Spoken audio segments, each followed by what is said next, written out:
Bom, o canal Buenas Ideias existe mais ou menos há uns 12 anos, né? E faz 15 que a gente fica dizendo, esse canal é sobre história do Brasil, esse canal só fala sobre o Brasil, esse canal está focado no Brasil. E faz uns 17, mais ou menos, que as pessoas entram nas caixas de mensagem, não sei por que tem caixa de mensagem nisso aqui, se dependesse de mim não teria, e ficam, por exemplo, essa semana, por que você não fala sobre o conflito árabe-judeu? Por que você não fala sobre Israel versus Palestina? Por que você não comenta o que está acontecendo no Oriente Médio? Mas se fosse só assim uma pergunta, tudo bem, mas a pergunta já vem com um juízo de valor, que é do tipo assim, você provavelmente está do lado do Hamas, que nem o seu ídolo de 9 dedos. Você, como burguês, certamente está apoiando Israel como seu ídolo, Bob Dylan, né? Então é o seguinte, já vem assim com um juízo de valor, né? Direto da esgotosfera, que é essa tal internet, né? Mas você sabe, aqui o cliente sempre tem razão. Então, como os membros do canal Buenas Ideias também pediram para eu falar sobre o que está acontecendo no Oriente Médio, e como, acima de tudo, é o Brasil que não apenas é o responsável direto por isso, como também é o país que apresentou a solução para isso, eu vou falar sobre o que está acontecendo no Oriente Médio pela ótica da única coisa que interessa, do maior país do mundo, o meu, o seu, o nosso Brasil. Então vem mergulhar nas areias do deserto com uma pitada tropical. Eu tinha pensado na rima e esqueci. Como é que é?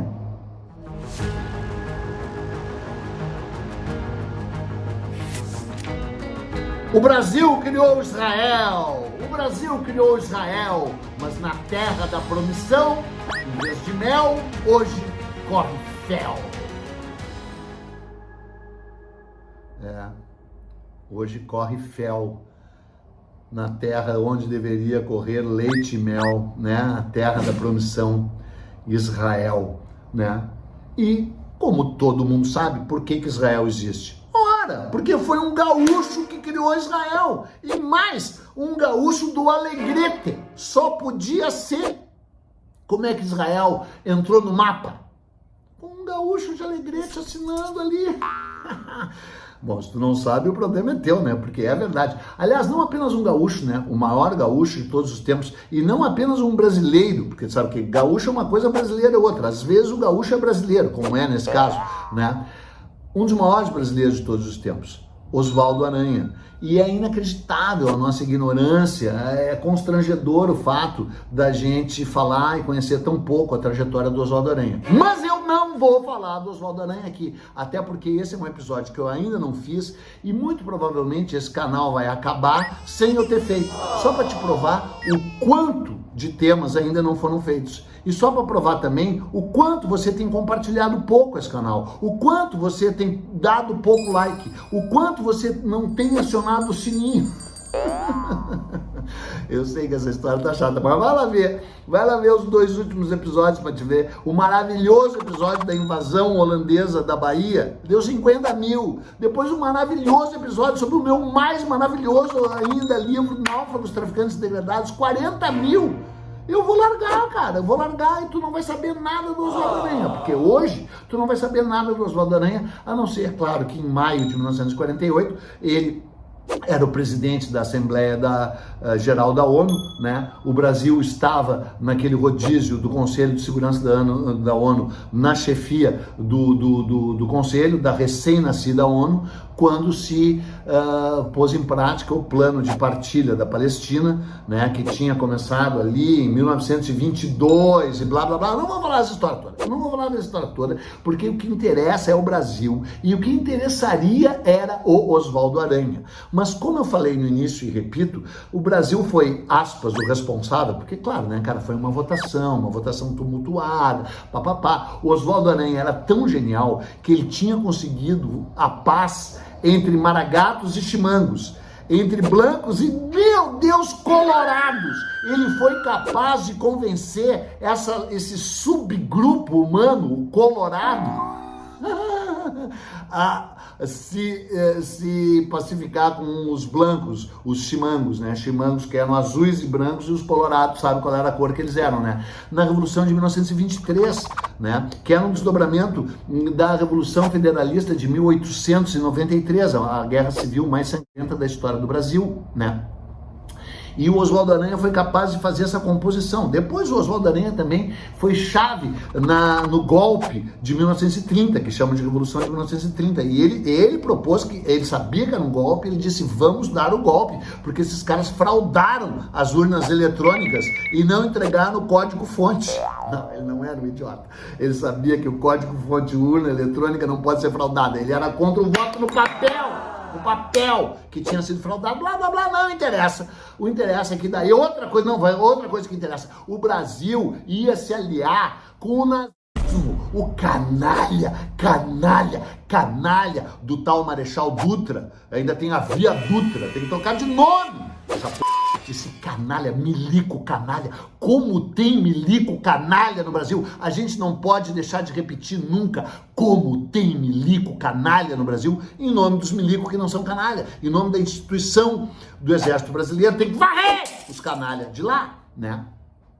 O Dutra e o Góes Monteiro, que era o chefe do Estado-Maior, queriam se aliar com Hitler. E foi graças ao Oswaldo Aranha que o Brasil fez aliança com os Estados Unidos e com os aliados em geral, com a Inglaterra, blá, blá, blá, blá, blá, blá. Ele é o Churchill brasileiro. E ele presidia a Assembleia da ONU quando foi criado o Estado de Israel. Vai te informar. Eu não vou falar disso dessa vez. Sabe o que eu vou falar? Eu vou falar de outro brasileiro magnânimo, magnífico, inteligente, luminoso, que é o Dom Pedro II, que está diretamente ligado à imigração árabe no Brasil. Porque, como eu falei, qual é a solução para árabes e judeus? Qual é a solução para a questão palestina? É que lá no Oriente Médio, já que eles são todos areia do mesmo deserto, né, eles vicejem e floresçam como vicejaram e floresceram no Brasil. Então, isso aqui serão breves pinceladas sobre a história da imigração judaica e da imigração árabe, especialmente sírio-libanesa, que eu espero que tu saiba que a Síria e o Líbano ficam ali do lado de Israel e muito próximos da faixa de Gaza, para o Brasil. Então, começando do princípio. Qual é o princípio? As navegações portuguesas. Tá, nós não vamos falar aqui dos povos originários, blá, blá, blá, blá, blá, blá. Nós estamos falando da invasão, conquista, ocupação e, sim, descobrimento do Brasil. E o descobrimento do Brasil está diretamente ligado a árabes e judeus, porque na Península Ibérica, árabes e judeus conviveram durante séculos e sob tolerância árabe, especialmente ali na Andaluzia, no Al-Andalus, um dos maiores momentos da história da humanidade. E os portugueses começaram a navegar com barcos árabes, a caravela é árabe, muitos dos instrumentos de navegação são árabes, e com mapas e estudos astronômicos / astrológicos de judeus. Abraão Zacuto, né? Jaime de Maiorca, né? Eram judeus expulsos da Espanha, que vieram para Portugal, viraram grandes assessores do rei Dom João II, tiveram grande importância, e toda a tradição árabe de navegação foi incorporada pelos portugueses. E aí eles vieram navegando, e no dia 22 de abril de 1500 descobriram o Brasil, e junto, por exemplo, estava o Gaspar da Gama, o judeu da Índia. Vai lá ver o meu maravilhoso episódio sobre o Gaspar da Gama. E vários pilotos árabes que tinham sido capturados pelo próprio Vasco da Gama também. Ou seja, no dia em que o Brasil entra no circuito canônico, na história oficial, já há árabes e judeus juntos no mesmo navio. A história não é fascinante? A história não é maravilhosa? E depois, né, com um processo horroroso de expulsão dos judeus, primeiro da Espanha, pelaquela xiita, pelaquela mulher do Talibã, que é a tal princesa Isabel.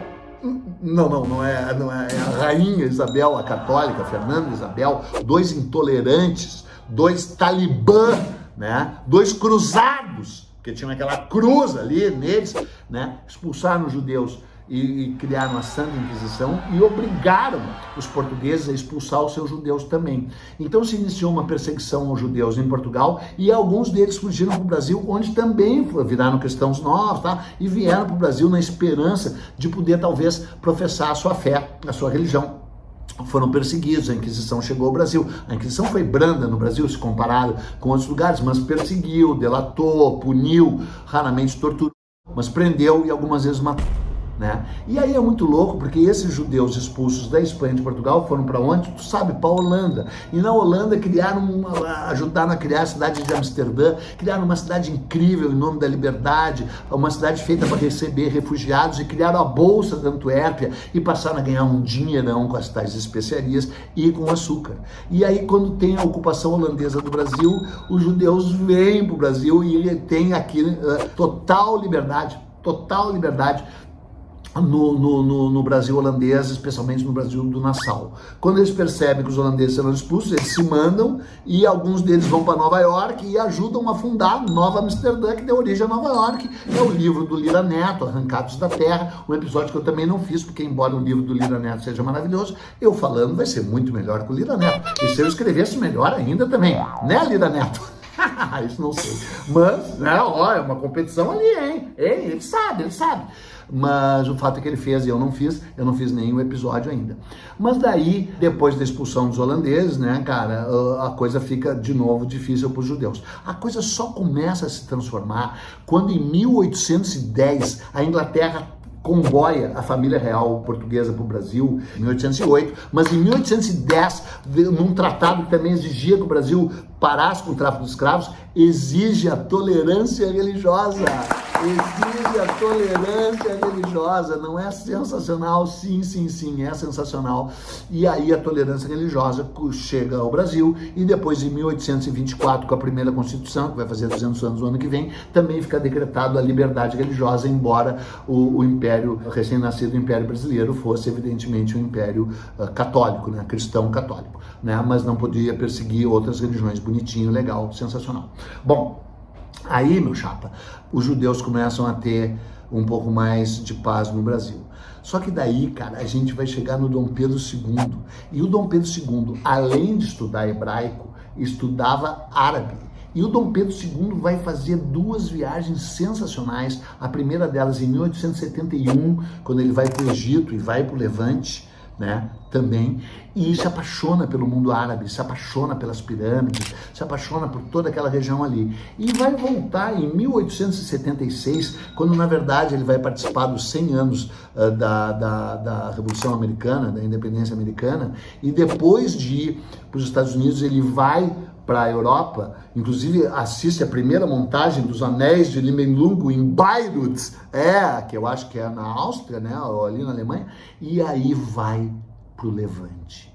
E ele pira, especialmente no Líbano, no magnífico, no extraordinário Líbano. A viagem durou, aqui anotado em algum lugar, que também não vai querer que eu saiba tudo assim, então decora. De 10 a 16 de novembro de 1876, ele fica no Líbano, e ele diz que foi uma viagem próspera, feliz e repleta de possibilidades, né? E aí, cara, ele visita Jaffa, que é na Palestina de hoje, né? Na verdade, ele visita o Líbano, a Síria, a Palestina e o Egito, né? E aí ele diz que o Líbano é a sentinela da Terra Santa, com seus picos nevados e seus mares translúcidos. Eu escrevia bem o Imperador, né? Ele, na verdade, na primeira viagem, em 1871, maio de 1871, ele viajou às próprias expensas, às próprias custas, mas dessa vez foi em 1876, foi uma viagem, quem pagou foi o erário público, né? E ele viajou com uma comitiva de 200 pessoas, né? E aí ele desembarca no Líbano a bordo de um navio chamado Áquila Imperial, né? O Líbano ainda pertencia ao Império Otomano na época, né? Desde 1530, sei lá, até 1922, o Líbano ia pertencer ao Império Otomano. O merdeiro da Palestina começa a dar em função da derrocada do Império Otomano, né?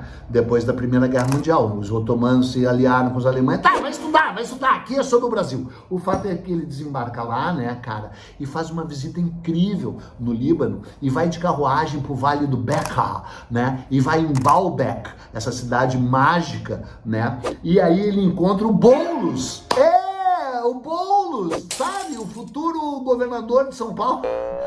Não é o Guilherme Boulos, é o Boulos Massad, que era um grande linguista árabe, genial, E depois ele encontra o Yazid. Ele vai fazer curso ali no Yazid, no Ibrahim Yazid, que também era linguista, né? E aí, cara, ele se apaixona pelo incrível povo árabe e sírio-libanês e diz: serão bem recebidos no Brasil, sempre. E aí se inicia em larga escala a imigração sírio-libanesa para o Brasil. Sim, 5.400 pessoas sírio-libaneses chegam no Brasil logo depois disso, em 1880, em função desse convite dele. Né? E aí são chamados de turcos, por causa do passaporte turco otomano, que era uma dupla ofensa. Primeiro, porque tirava a nacionalidade deles, e segundo, porque dava a eles a nacionalidade do opressor deles. Né? Também são chamados de mascates. Né? Mascate é uma cidade na Jordânia. Mascate quer dizer o cara que comercializa. E eles começam a ter pequenas lojinhas, em geral de armarinhos e vendendo tecidos, e criam uma fabulosa comunidade sírio-libanesa no Brasil, né? Que tem uma longa história que eu não vou te contar. E aí depois começa também a migração em larga escala no final do Império e início da República e início do século XX, de judeus, especialmente judeus russos, perseguidos nos pogroms e né? E aí depois é claro que na Primeira Guerra Mundial vem mais judeus e mais árabes fugindo das perseguições em busca de uma terra onde reinaria a harmonia e correria leite e mel, especialmente em Brasília, se tu é do Centrão, né? E depois viria, com a Segunda Guerra Mundial, viriam novos contingentes de judeus, especialmente para São Paulo, né? De início para o Bom Retiro, que já era um bairro árabe, né? E depois para Higienópolis, né? Onde inclusive eu morei num prédio de 13 andares, onde 12 eram judeus, né? Portanto, antes de ser gay, eu fui goi, né? E aí, cara, tem mais milhões de coisas para falar, teria coisas inacreditáveis para falar sobre essa migração e sobre esse convívio que no Brasil sempre foi harmonioso entre judeus e árabes, né? Então, cara, o Brasil é a terra da paz. O Brasil criou Israel e também é o país que promoveu a união entre judeus e árabes. Teria muito mais coisa para falar, mas é o seguinte: tu não merece. Porque não, tu que assiste merece, mas não, tu que assiste também não merece. Porque tu tinha que compartilhar, cada pessoa que vê tem que compartilhar com 5. E aí talvez eu continue fazendo esse canal, porque falando sério, não é piada. A minha filha que cuida aqui um pouco do canal diz: já encheu o saco de tu ficar dizendo que vai acabar, mas eu vou acabar. Porque é o seguinte, se não der dinheiro, eu faço isso só pelo dinheiro. A minha sabedoria tem um preço elevadíssimo, né? Então, tanto me encheram um saco para eu falar sobre o conflito Israel-Palestina, e eu tangenciei brilhantemente o assunto. É ou não é? É. Se tu continuar vindo de joelhos, talvez eu faça um episódio sobre Oswaldo Aranha, talvez eu faça um episódio sobre as grandes figuras árabes que viveram no Brasil, figuras misteriosíssimas, e também sobre a colônia Filipon, sabe? A colônia Filipon, a primeira grande assentamento judaico no Rio Grande do Sul, em Santa Maria. Tem muito assunto para falar, mas eu não sei se tu merece me escutar. Tchau, shalom, paz, salam alaikum, né? Viva a paz.